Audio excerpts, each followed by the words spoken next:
I thought, I'm not afraid to die. But when I almost died, man, I was afraid. I begged for my life. I cried.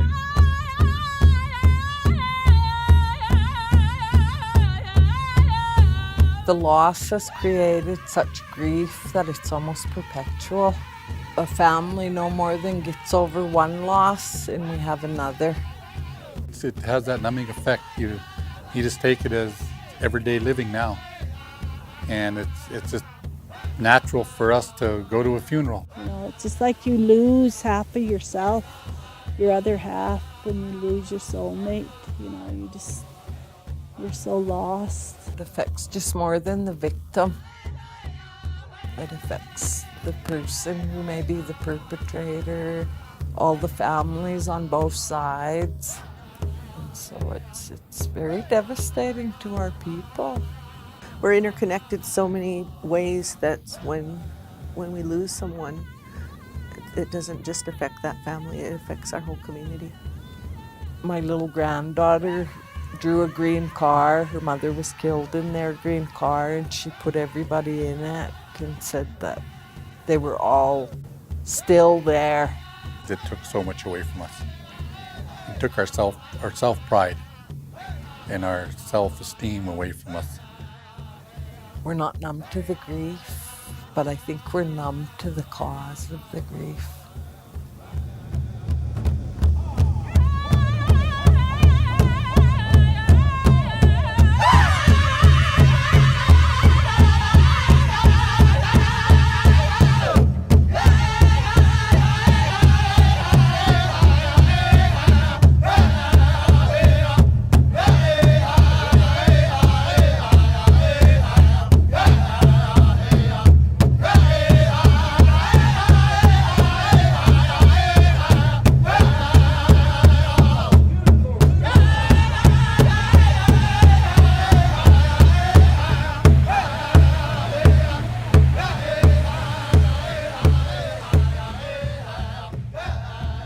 My name is Patricia Wagner, but most people know me by Annie.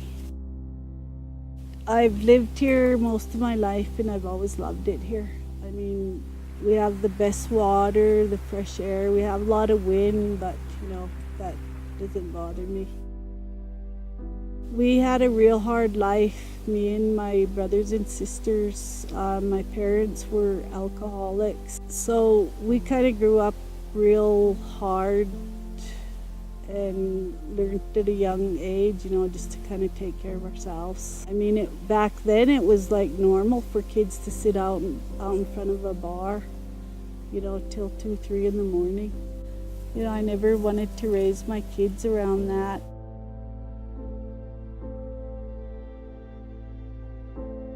I was real young when I met Dale, and oh my God, he was so handsome. I thought, you know, he was a really nice looking Blackfeet man. He was really close to his kids, and all of his kids just really loved him a lot. You know, he was a family man. Dale died in '07. He was catching a ride with his friend, I guess. The car must have rolled on Dale. I really don't know the whole story, but yeah, my son Luke had to do CPR on his father. I think to this day it still affects him. I was grieving so hard. I just kind of shut myself down. I just wanted to get by him, touch him, and talk to him, and it was real hard. It took me about a year to start, you know, kind of come out of it a little bit. You know, it's just like you lose half of yourself, your other half, when you lose your soulmate. You know, you're so lost. You know, it's just, you lose yourself in grief.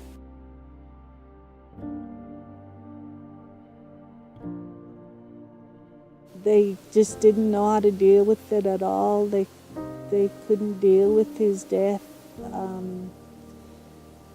Like, I'd look up on this hill where he died and I'd see one of them standing up there for a long time. You know, after he died, they'd stand up there, you know, like for hours, and and then I'd find myself sitting up there for hours. I even used to sleep up there in the summertime. And all of us, it affected our whole family, and we see that on this reservation, just the grief, because we have so many deaths. I think alcohol is one of the ways that the Blackfeet have learned to cope with the grief and the loss. I've seen so many car wrecks. I mean, a lot of drunk driving related accidents. Some of them would be my friends or people I knew, and that was real hard.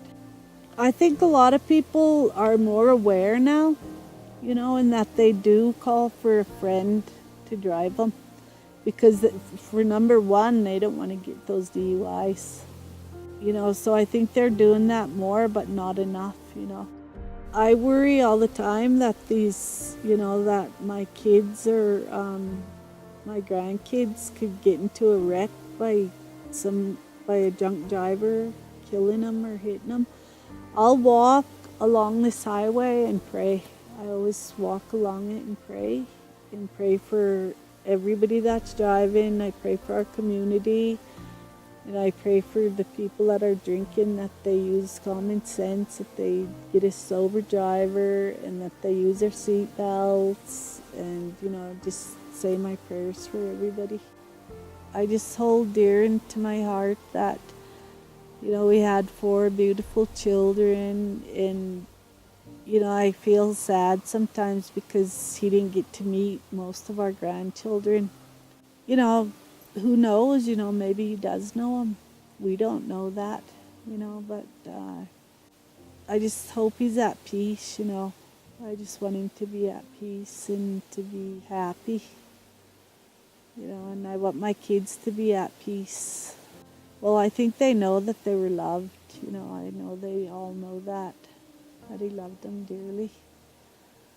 So we'll never forget him,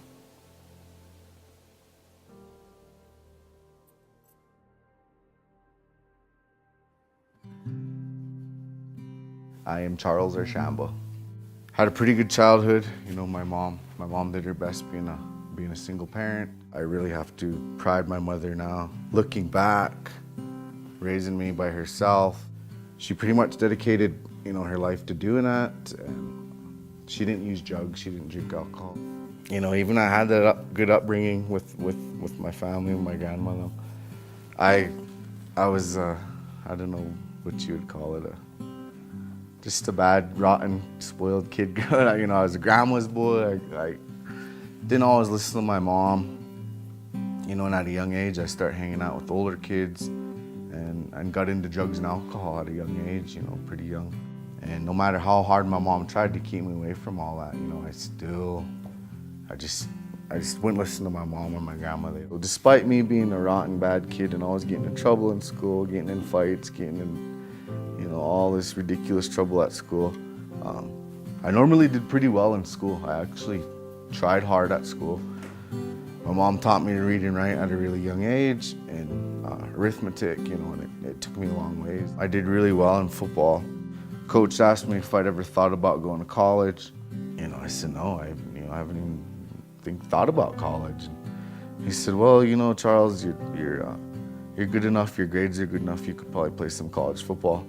I was in contact with a few frontier colleges, MSU Northern being one, and then the one that really pursued that I was interested in was, it's called Haskell, it's in Kansas. It's all Indian college, actually, junior college.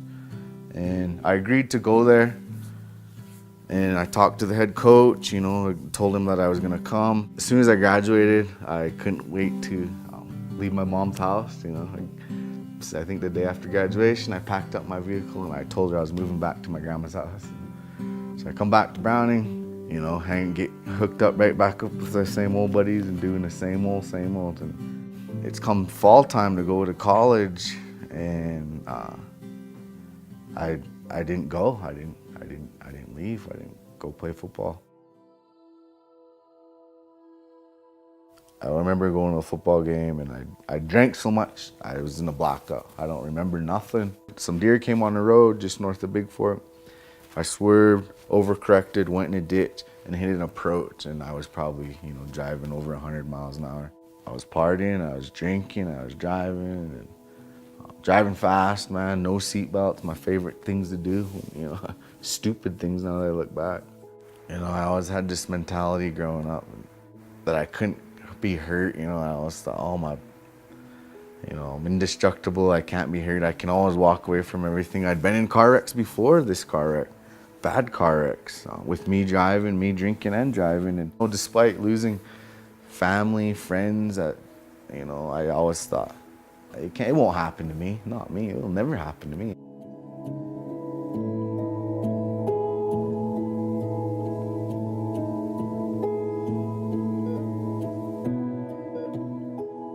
I'm in the ICU. I got a ventilator on, man. I got tubes hanging out everywhere. And despite all that, I start trying to get up. I got a feeding tube on. I rip the feeding tube on. I take the ventilator. I'm trying to get up. And it still don't dawn on me that my legs ain't working. I push my legs off the side of the bed and I'm trying to get up.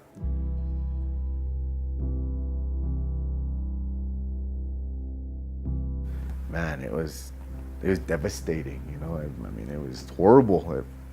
Everything I'd ever did, I'd use my legs, everything, whether it was growing up, riding horses, swimming, fishing, hunting, playing sports.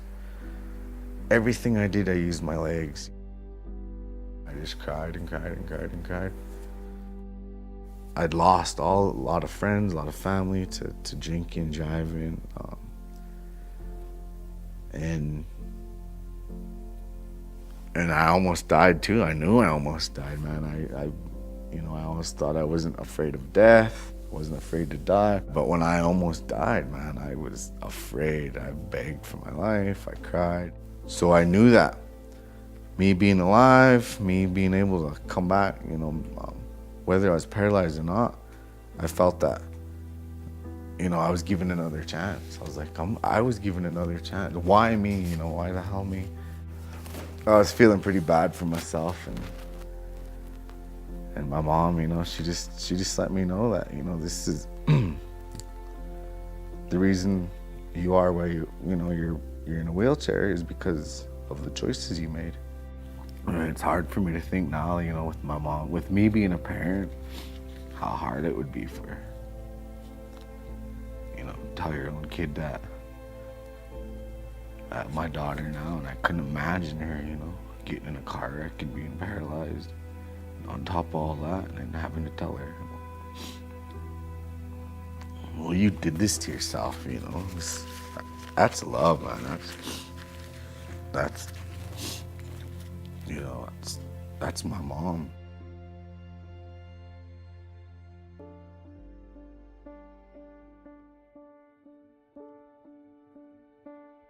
And actually, in that summer, I met my girlfriend Jaylin, and she ended up coming back with me that little later on that fall. I didn't think I could actually have kids.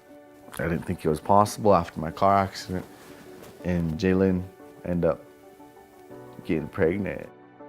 I don't know. It's just an unexplainable feeling for me, and right away I'd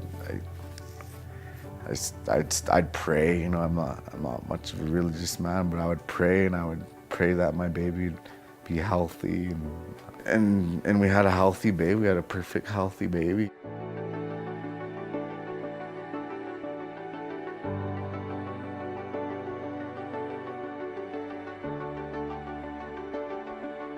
I'm an instructor here at the community college now, and I enjoy it. I love my job. I get summers off. I get to build this relationship with people in the community, my students, and ultimately I get to share what I've learned. Sometimes I look back and I'm like, man, I grew up counting books of food stamps, not reading the Wall Street Journal to see how my stocks are doing, and now I have that knowledge. I always wanted to get my education and come back and give back to my community, and I never knew how.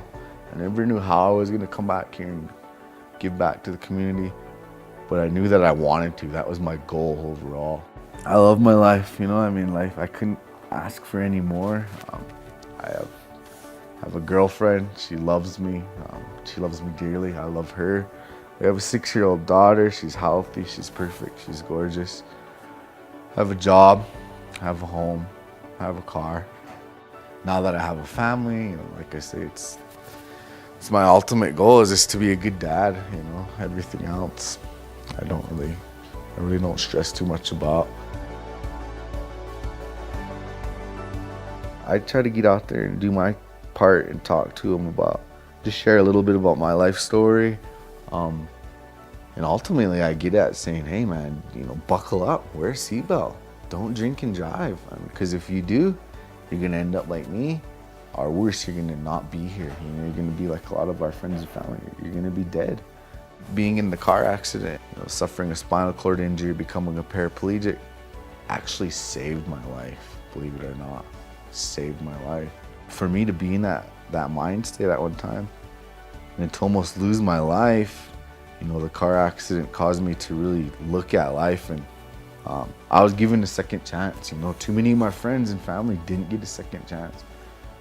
I was given a second chance, and I told myself that, with the encouragement from my mom, that I was gonna do something better. And then once my family came along, I was just, I made sure that I was gonna turn my life around. I was gonna have a better upbringing for my daughter.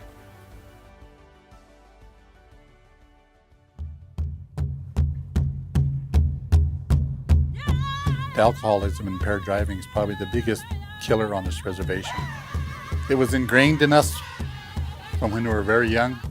To have a good time was to get drunk.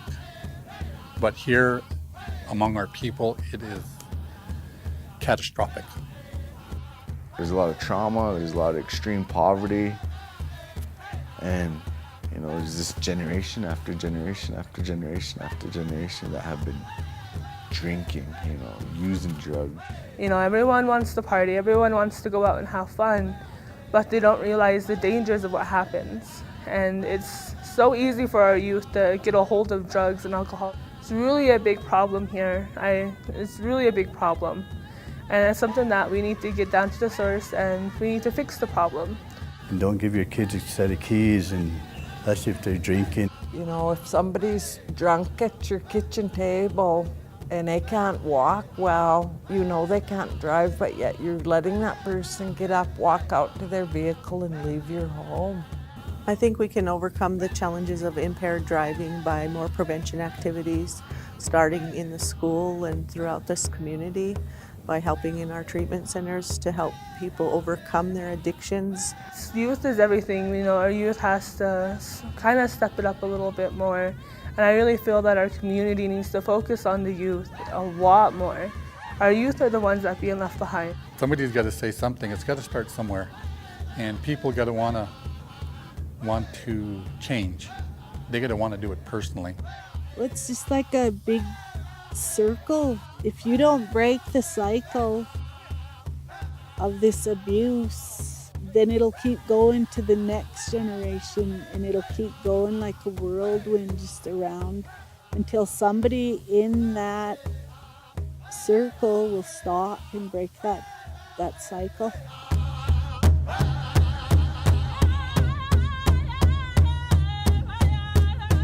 The Blackfeet tribe is a big family.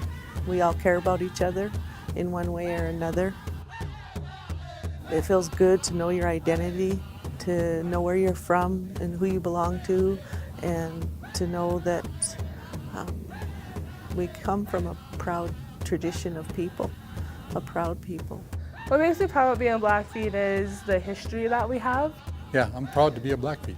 To me, this is God's country, and our land is, man, we have the most beautiful land I've ever seen. I'm very proud to know that I come from very strong people.